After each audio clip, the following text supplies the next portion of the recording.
तो उत्तम बेटा पैदा होगा, और शास्त्र के मार्ग पे चलोगे तो ध्रुव जैसा भक्त आपके घर में जाके पैदा होगा। प्यारे भगवत प्रेमियों, सुनीति के गर्भ से बालक पैदा हुआ जिसका नाम है ध्रुव। ये कथा बड़ी सुंदर कथा है। मैं तो व्यास गद्दी से निवेदन करता हूं कि हर माता के गर्भ से ध्रुव और प्रहलाद का जन्म हो, पर लेकिन अपने बेटा को ध्रुव पैदा करने के लिए हमको सुनीति बनना पड़ेगा। क्यों जी? सुनीति का मतलब यह है कि शास्त्र के मार्ग पे चलना पड़ेगा। शास्त्र में लिखा है 4 बजे खड़े हो जाओ, 4 बजे खड़े हो जाओ। कितने प्रकार के स्नान होते हैं?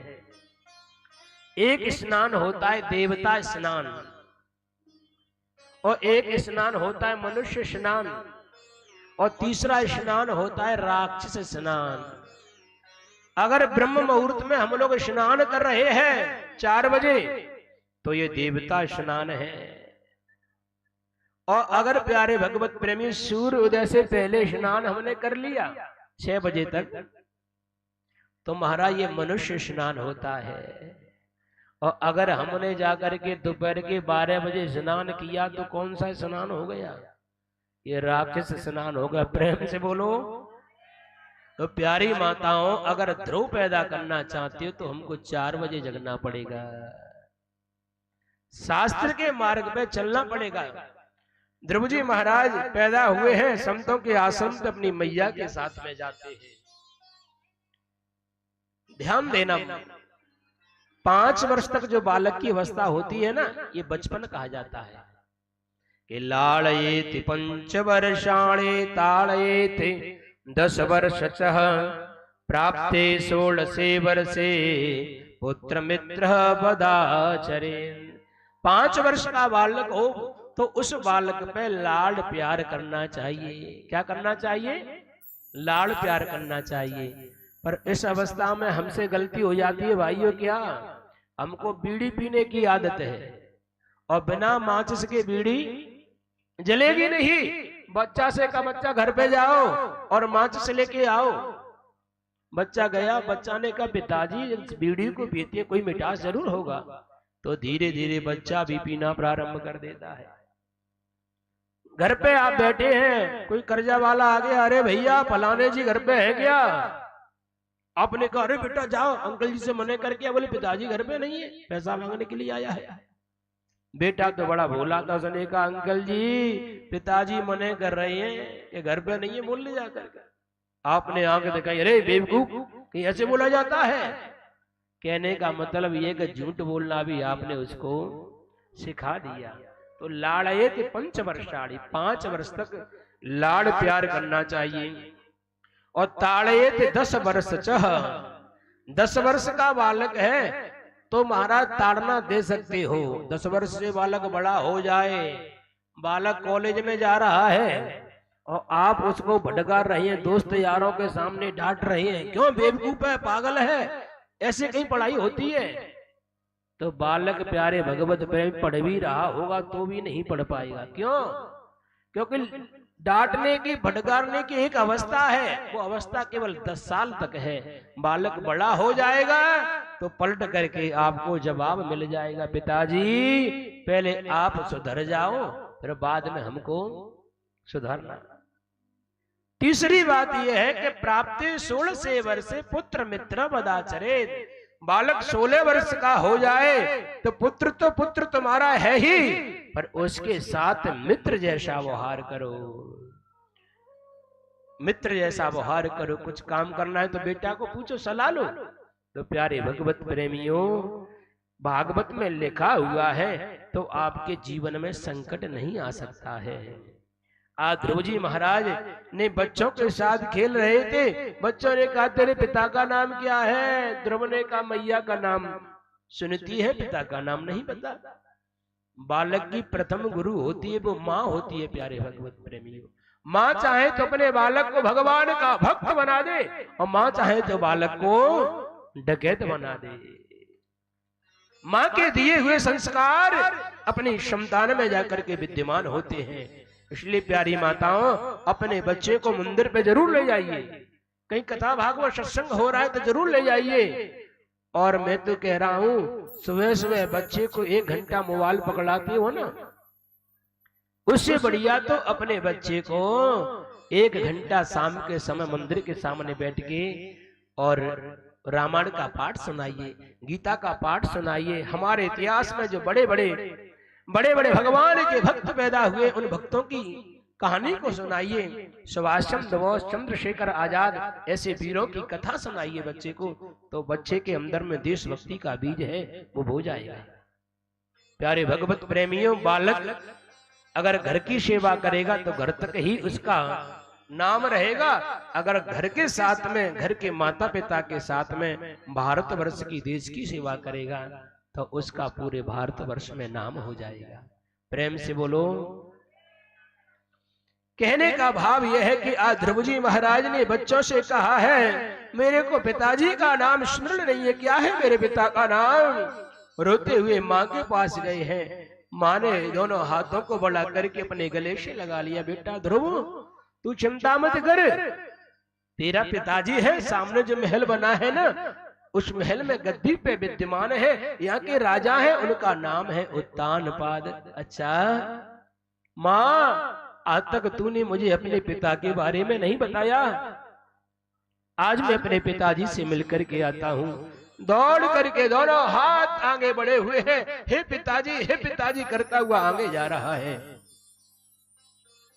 सिंहासन पे पिता बैठे हुए, दोनों हाथों को बढ़ा करके और ध्रुव को गोदी में बैठाना चाहा है।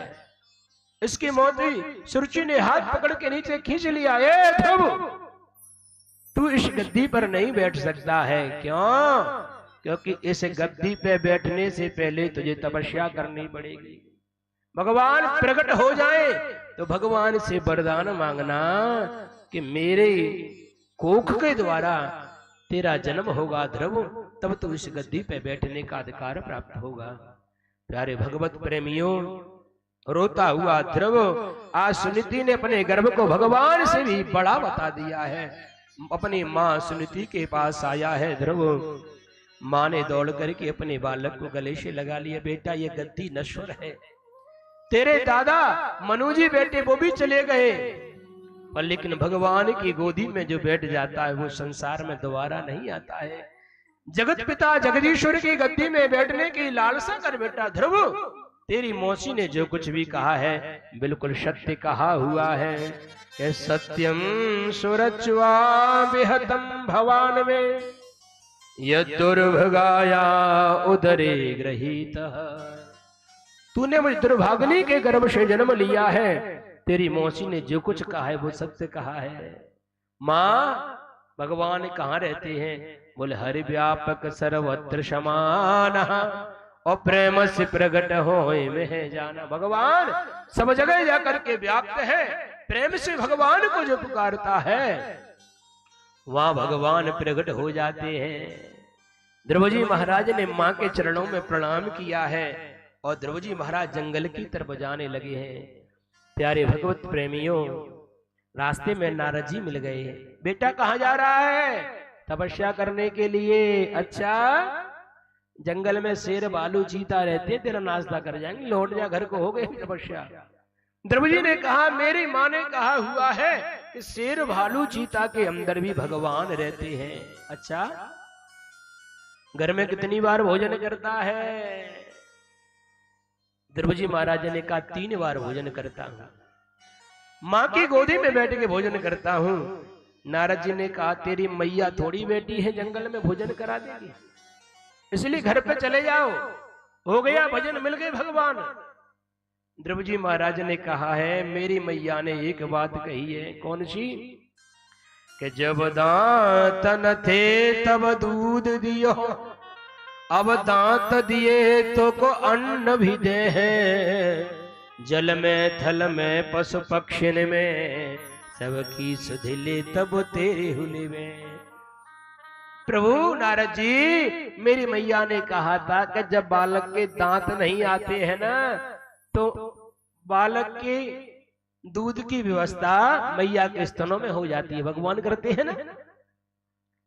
और जब दांत आ जाते हैं तो उसकी अन्न की व्यवस्था भगवान कर देते हैं। जल में जल जंतुओं का भगवान पेट भरते हैं, थलमान आकाश में जीव जंतुओं का भगवान पेट भरते हैं। जो सबको देने वाला है वो मेरे को अवश्य जाकर के देगा। अच्छा, कोई गुरु बनाया, आपसे बड़ा गुरु कौन मिलेगा? कान में मंत्र दिया है, ओम नमो भगवते वासुदेवाय। जीवन में गुरु भगवत प्रेमी अवश्य बनाना चाहिए, क्योंकि गुरु के बिना हमारा कल्याण नहीं होता है। लिखा हुआ है इसमें, गु माने अंधकार, रू माने प्रकाश। जो अंधकार से प्रकाश की ओर ले जाए उसे हम गुरु कहते हैं। कि गुरु बेनु भवानिधि तरहे न कोहि, जो बिरंचे शंकर सम होई।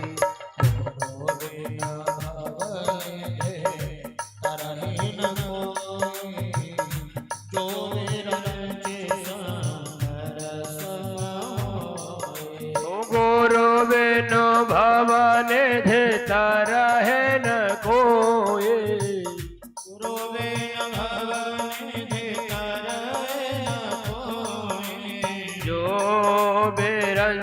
शंकर सम होई।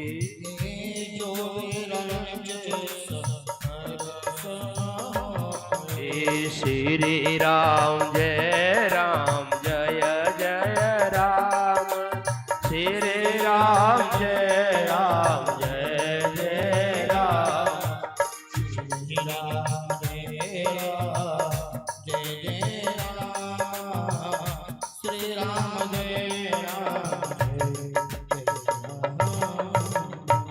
गुरु बिन भवन तरह न कोई, जो विरंच शंकर सम होई।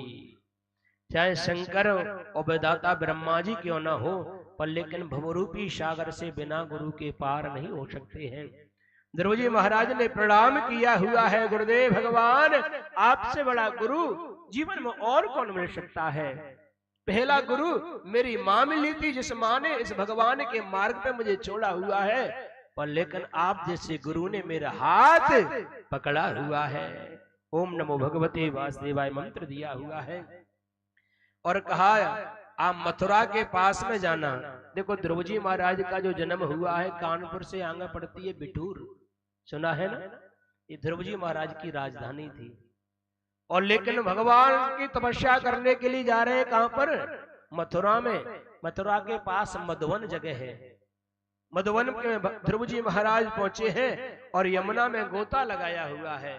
गोता लगाने के बाद में जैसे ही ध्रुव जी महाराज तपस्या करने के लिए तैयार हुए हैं, और प्यारे भगवत प्रेमियों जैसे ही इन्होंने ओम नमो भगवते वासुदेवाय का जप शुरू किया हुआ है, लिखा हुआ है सबसे पहले ध्रुव जी महाराज ने, सबसे पहले प्यारे भगवत प्रेमियों ध्रुव जी महाराज ने केवल पहले पत्ते जल पी करके तपस्या की, पत्ता तोड़ करके 3 दिन तक खाया है, और उसके बाद में जाकर के एक कदम का फल होता है वो जाकर के खाया हुआ है कि तेरा त्रामते प्राप्ते कपित्थ वदराशन आत्मवृत्यो न सारेण माशम नित्यर्चन हरि। पहले महीना ध्रुव जी महाराज ने केवल जल पी करके पत्ते तोड़ करके खाया हुआ है। दूसरे महीना में जाकर के ध्रुव जी महाराज ने कपित्थ का फल खाया हुआ है। तीसरा महीना प्रारंभ हुआ है तो ध्रुव जी महाराज ने कुछ भी नहीं खाना, सबको छोड़ दिया है। पंचमे मासनो प्राप्तो, 5वां महीना प्रारंभ हुआ है, ध्रुव जी महाराज ने अपने श्वास को जाकर के रोक लिया है। जैसे ध्रुव जी महाराज ने अपने श्वास को रोका हुआ है, सब देवता ऋषि मुनि घबराने लगे, सब श्वास नहीं ले पा रहे हैं। दौड़ करके नारायण भगवान के चरणों में जाके प्रार्थना की है, हे प्रभु हम श्वास नहीं ले पा रहे हैं। नारायण भगवान ने कहा चिंता मत करो, मेरा नन्हा सा भक्त है ध्रुव, वो तपस्या कर रहा है, उसने अपने श्वास को रोक लिया है, मैं जाकर के दर्शन दूंगा, अपनी श्वास को छोड़ेगा तो आप भी स्वतंत्र हो जाएंगे। जैसे ही भगवान आज ध्रुव जी महाराज के पास में आए हुए हैं, शंख चक्र गदा पद्म को लेकर के भगवान ध्रुव जी महाराज के सामने खड़े हो गए हैं। ध्रुव जी महाराज से कहा, भक्त नेत्र खोलो और कुछ बोलो। ध्रुव जी महाराज ने कहा है कि पहले भी इंद्र ने बहुत अप्सराएं भेजी हुई थी, दिया है। अंदर की झांकी को भगवान ने जाके खींच लिया है। जैसे जल से मछली निकलने के बाद छटपटाने लगती है, ऐसे ध्रुव जी महाराज छटपटाने लगे हैं। सामने भगवान को देखा, झांकी अंदर थी, वही झांकी सामने खड़ी हुई है। साष्टांग चरणों में प्रणाम किया है भगवान के, हाथ जोड़ के सामने खड़े हुए हैं। बोले क्या? कुछ बोलना नहीं आता है। भगवान हंसने लगे हैं। भगवान की हंसी को देकर के देवी देवता सब हंस रहे हैं। देखो नन्हा सा बालक भगवान सामने खड़े हुए हैं, कुछ बोल नहीं रहा है, कुछ वरदान नहीं मांग रहा है। आप ध्रुव जी महाराज के वाम कपोल से जाकर के नारायण भगवान ने अपना शंख लगा दिया है, और शंख लगाते ही वेदों का, पुराणों का, उपनिषदों का ज्ञान ध्रुव जी महाराज के हृदय में विद्यमान हो गया है कि संतम विवंचम तमदम विदिर्हरे ज्ञात्वा से सर्वस्य हृदयवस्थितः कृतांजलिं ब्रह्म महेन कंबुना पस्पर्शवालम कृपया कपोले। कितना सुंदर भाव है कि पस्पर्शवालम कृपया कपोले। कपोल से लगाते ही शंख को और ध्रुव जी महाराज बोलना प्रारंभ कर दिया है, क्योंकि भगवान ने स्वयं कहा हुआ है कि मूकम करोति वाचालम पंगुं लंघयते गिरिम इति कृपातमहं वंदे परमानंद माधवम। मूक कहते हैं गूंगा आदमी भी बोलने लगता है। कब? जब भगवान की कृपा होती है तब। पंगुं लंघयते गिरिम, और लंगड़ा आदमी भी पर्वत लांगने लगता है। कब? इति कृपातमहं वंदे परमानंद माधवम। तो प्यारे भगवत प्रेमियों, सुंदर सी स्तुति गाई हुई है। आइए हम लोग ध्रुव जी महाराज के साथ में स्तुति गाते हैं। योऽन्तः प्रवेश्य मम वाचमिमहं प्रसुप्तः संजीव कलशक्तुधर स्वधाम्नः अन्यास्त हस्तचरण श्रवणत्वगादीन् प्राणान्नमो भगवते पुरुषाय तुभ्यम्। योऽन्तः प्रवेश्य मम वाचमिमां प्रसुप्तां। मम्मा ने मेरी सोई हुई वाणी को भगवान आपने अंदर प्रवेश करके जगा दिया है। संजीव यत्तु कलशक्तुधर स्वधाम्ना, मेरी वाणी तो सोई हुई थी, आपने जाके उसको संजीव कर दिया है, जगा दिया है। भगवान आपके चरणों में मैं बार बार प्रणाम करता हूँ। भगवान ने कहा, क्या चाहिए ध्रुव, बोलो। ध्रुव ने कहा, भगवान आपका दर्शन हो गया, अब मुझे कुछ भी नहीं चाहिए। ध्रुव 36,000 वर्ष तक जाकर के तुम राज्य करो, राज्य की कामना लेके तुमने तपस्या की थी। दूसरा वरदान है, मेरे लोक से जाके तुम्हारा ऊपर जाके जो लोक होगा उसका नाम ध्रुव लोक होगा। प्रेम से बोलो राधे राधे। भगवान की तरफ हम लोग जाते हैं तो इतना देता है, कहते हैं ना, तेरे दरबार पे अजब सी शान देखी है, तुझे देता नहीं।